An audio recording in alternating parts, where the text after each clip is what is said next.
Alright, so my talk is on anger, and so I got it off of some website I was looking at today, but I've gone through it and modified everything. Alright, so what is anger? Is it helpful to express feelings of anger? Should we swallow feelings of displeasure or resentment in order to maintain peace at home, work, or in the community, or let it out? According to Catholic clinical psychologist Peter Klepenis, the keynote speaker at the 3rd Annual Forgiveness and Healing Conference, we all experience anger. It's a part of life. It's what we do with anger that can affect health, relationships, and lives. So basically, it's not a sin to be angry, because that's just natural. It's, what you do when you are angry. If you're angry and then you go and punch the person for what they did, then it's obviously taking it the wrong way. There's a time for anger, he said, as it says in the classics. To everything there is a season. Anger is the emotion we feel when we are right, or when our rights or the rights of others have been violated.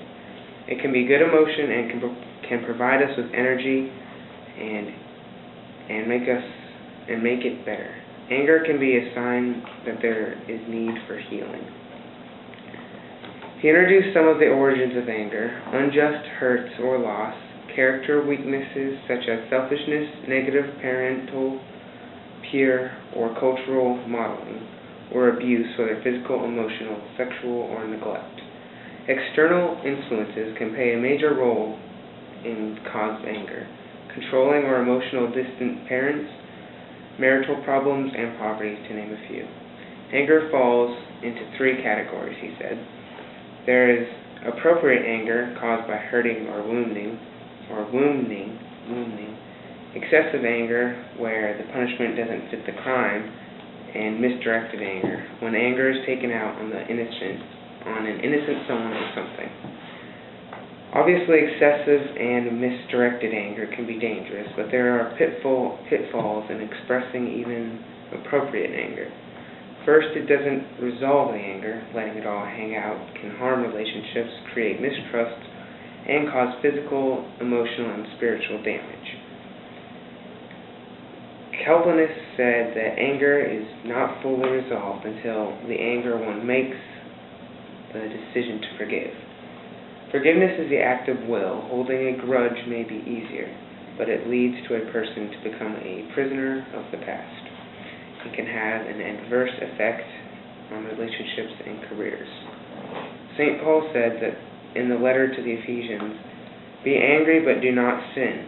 Do not let the sun set on your anger, and do not leave the room for the devil." And he doesn't always blame someone or something else for your anger. No one can make us feel in any way that we have a choice. We can either get angry or forgive and let it go. Forgiveness is a process. First, calm down.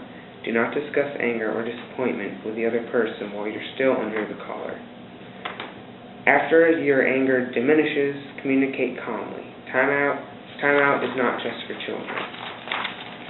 Major components for forgiveness is letting go of our anger. Holding on to anger, he said, is like taking poison and hoping the other person dies. It doesn't work. Holding on to anger affects you much more than it does the other guy. Forgiveness doesn't mean the incident or hurt was okay, deserved, justified, or forgotten. No amount of therapy can bring amnesia, he said. Forgiveness is a negative. It means choosing to let go of the hurt and resentment of thoughts of revenge. Forgiveness allows us to grow in compassion and love for those who hurt us. Forgiveness resolves immediate and past hurts and helps prevent future damage to relationships, he said. But you have to have patience. Patience is necessary to work through anger. There's no deadline. Take the time you need.